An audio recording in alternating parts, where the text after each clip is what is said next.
Hello, good morning, folks. Today we're going to check out the top 25 rankings that just came out of the for the college playoff. We're going to go over them, give my opinion where if the rankings were right or where they went wrong or where they valued somebody too high or too low. Anyways, enough of me running my mouth. Let's get into it.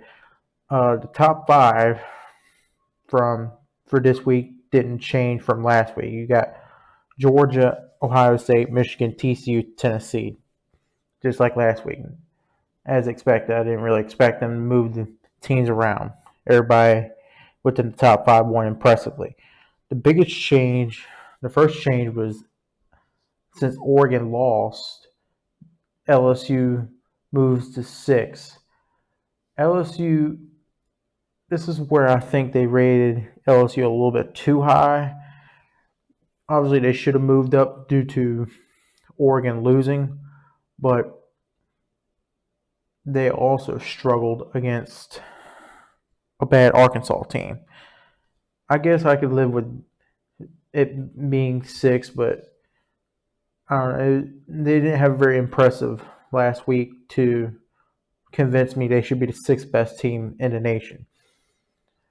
Number seven is Southern Cal. Now, this one I will disagree with a lot. Everybody, everybody says, well, Southern Cal's a great team. Who have they beaten that has said, wow, Southern Cal is the seventh best team in the nation? Their best win is probably Oregon State. Even that was a close win on the road. And I don't really know why Southern Cal isn't seven. I would rank them at ninth or 10th personally, just due to the fact that who have they played? And the one team they did play that was impressive, they lost to. And that was Utah. But that's just, I'm not the committee, so I don't know. I would actually make an argument that Clemson has a better schedule than Southern Cal, and they're both at the same record. And the only way the USC makes the playoffs is they got to run the table, and even then, that might not be good enough. They would have to beat UCLA, Notre Dame, and then the winner of Oregon and Utah. Number 8 is Alabama. It's pretty expected. They had a close win over Ole Miss on the road. Clemson at 9. Yeah, that kind of, it's not that off. I would probably put Clemson at 8, but still, it's not that far off. Number 10, Utah. Just about where I expected them to be. They've been very impressive ever since they lost to UCLA. They've been on a roll in the Pac-12, even beat USC at home by a point, but it's still a win. Now they got a big test against Oregon this week to determine who's going to the Pac-12 title game. Pretty realistically, because although they technically don't lock up their spot with this win, but Utah would have Colorado next week, and Oregon would have Oregon State. So it's pretty much winner goes to the Pac-12, loser goes home deal. Number 11, Penn State. That's pretty fair. Oregon at 12. Now, this one, I would disagree a little bit because the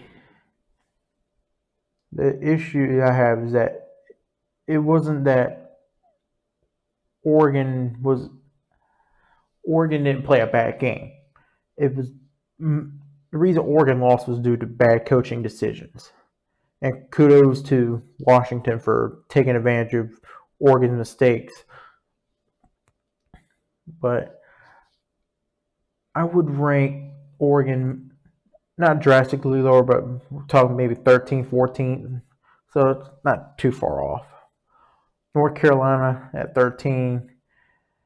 North Carolina doesn't get a lot of respect, but they have one of the most potent offenses in the country statistically. Now you credit that to maybe the strength of schedule of the ACC, but the statistics are there. So it'll be an interesting matchup for Clemson in the ACC title game, assuming they win out and Clemson wins out. Ole Miss drops to 14th after their loss. I guess that's okay. I guess I don't have an opinion on it. Kansas State at 15. That's about where they should be. UCLA at 16. I would have actually dropped UCLA lower, but what's saving UCLA is their win over Washington, and I guess that's why Oregon didn't drop further, because to be realistic, the precedent that's been set with the college playoff is that head-to-head matchups matter time and time again, and since UCLA and Washington matched up early in the season and UCLA won, they both have the same record. UCLA would have the tiebreaker, be to have the better ranking, and there's Washington at 17. Notre Dame 18. That's a little high to me because they almost lost to a bad Navy team. I think they should have stayed at 20. Now, granted, it was on the road, but still, the results are the same. Florida State 19, that's not that far off. UCF 20. I would actually have UCF higher than that. They only have one loss in American, and then the other loss was to Louisville. But they also beat Tulane, which is below them, and they were 17th. So I guess it's right in the middle. All these little knick-knack picking at things,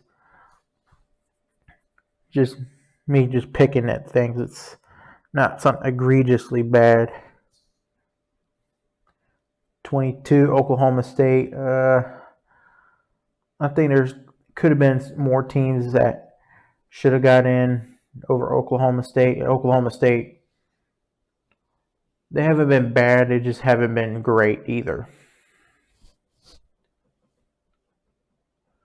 First of all, they lost to TCU in double overtime. That's pretty respectful. But they got shut out by Kansas State. And then they lost to Kansas. Now, most years, everybody pointing and laughing and losing to Kansas, but Kansas this year hasn't been too bad of a team. 23rd is Oregon State. That's pretty well deserved. Now, this one I'll disagree with. NC State at 24, no. NC State should have been dropped out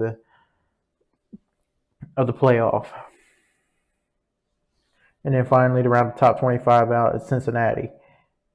Yep, they don't have no honorable mention. So that's your top 25 this week. Now to talk about the college playoff, we could pretty much say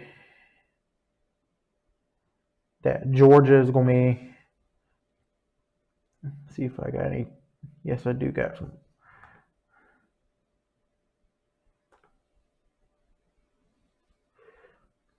Oops.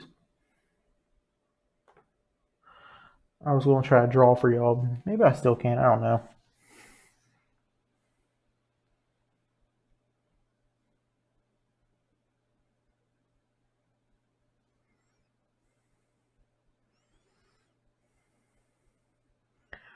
All right.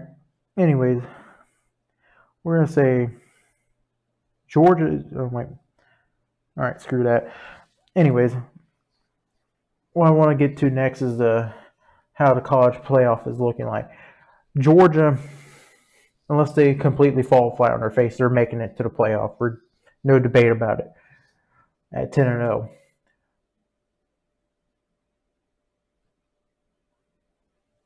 All right. And then you got Ohio State, Michigan. The winner of that game is going to make the playoff regardless.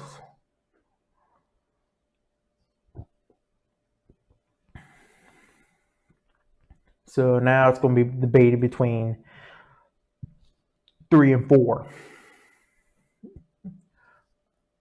And this is where things get a little bit tricky.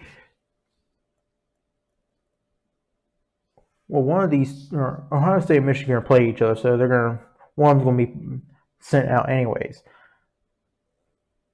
So it's gonna be how many you got? You got 1, 2, 3, 4, 5 teams potentially competing for 2 spots.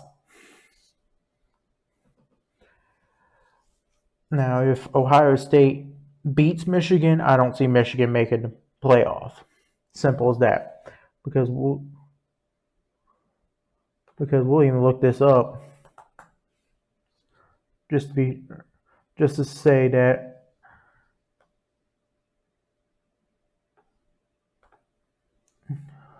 but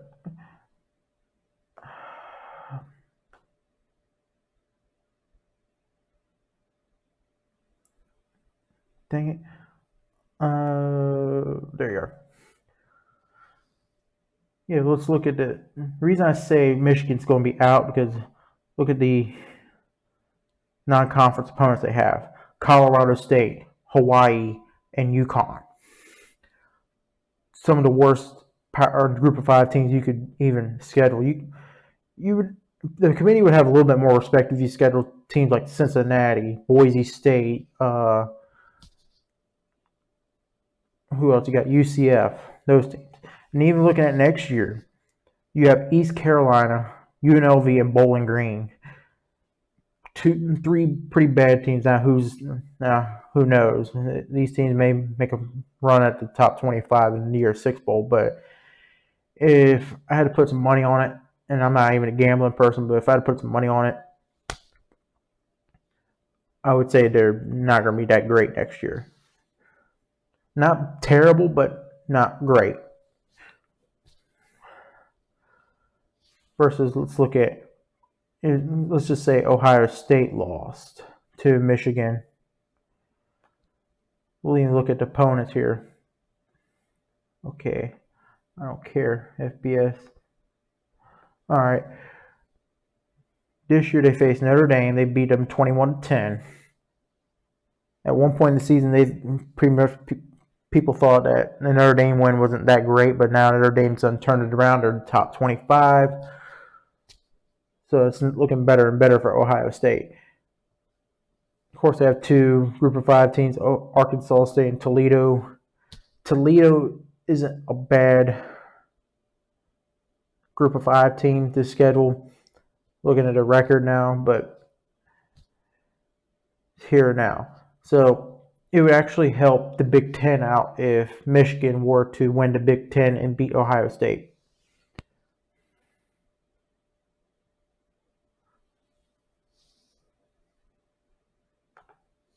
Now you got the other team, TCU. TCU, if they go 13-0, they're going to the playoff regardless, whatever you think. You can think they're the worst undefeated team in the history of college football. They're still going to make it because they're a Power 5 champion. And they beat everybody on their schedule. Now the real interesting part is if TCU wins, they're going to move to 3rd. So you're going to have a fight for 4th place between. If I had to make the call right now between Michigan and Ohio State, I would say Michigan wins. But you never know. So I'm just going to say you're going to be fighting for 1 spot between Tennessee, Ohio State, USC, and Clemson. I would say out of that bunch, I would say Tennessee would get the last spot because on paper Tennessee has the best resume of the potential candidates.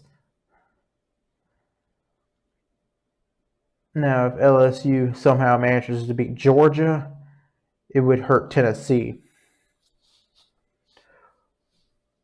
because then it would make Georgia go down here to third or fourth and have LSU in one of those spots.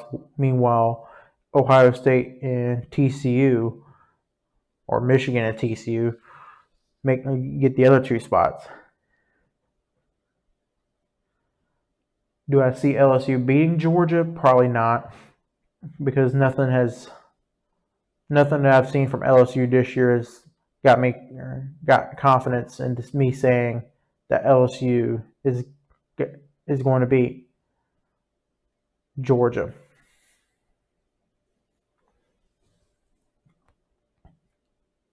So, and then if TCU loses the game, whether they're 12-1 with a Big 12 title or 12-1 and lose the Big 12 title,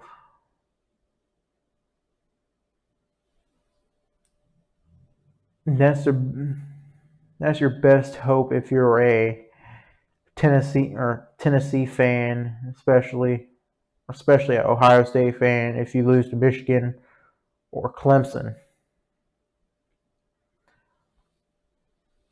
because or even USC, I'm not even give you doubt or not even say that USC won't make it, but looking at USC, I don't see nothing from USC that's going to say they're going to run the table and have a Pac-12 title in their hands. Could they? Yes. But they're having to play UCLA. I believe it's either in. It doesn't really matter because UCLA doesn't draw a crowd anyways. But anyways, they also have Notre Dame at the end of the year, and they have to play them at home. So that's an advantage for USC. And then they play either Utah or Oregon because there's no way UCLA makes it in with 2 losses. Actually, no, they already have 2 losses. There's no way they can make it in with 3 losses. If UCLA manages to beat USC, then the Pac-12 is done for playoff consideration.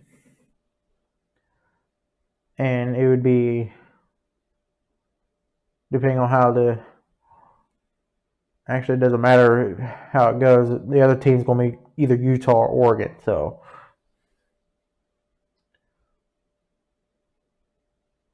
but other than that, I mean, I don't see any other scenarios that play out now. We just have to see how the games play out for this week. But even if somehow Ohio State loses to Maryland or Michigan loses to Illinois, that's still going to be the winner goes to the Big Ten, and the loser goes home. And then as far as TCU, they have double check on that.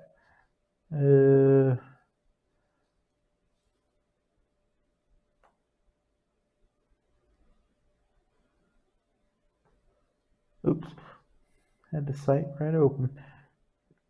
As far as okay, I don't care. As far as TCU, they have okay.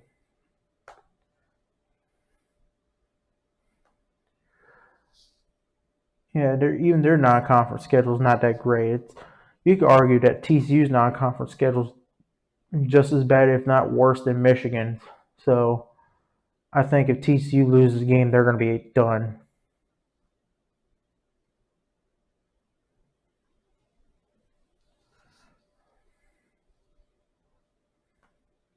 But yeah, they still have Baylor on the road and Iowa State. I think Baylor could give them a run this Saturday due to being on a road game, and it's a rivalry game for TCU. I think that might be a 50-50 game. And the fact that Baylor is still in the running for the Big 12 title themselves, albeit a long shot, but they're in the running. So, anyways, that's it for today, and hope you all have a great day.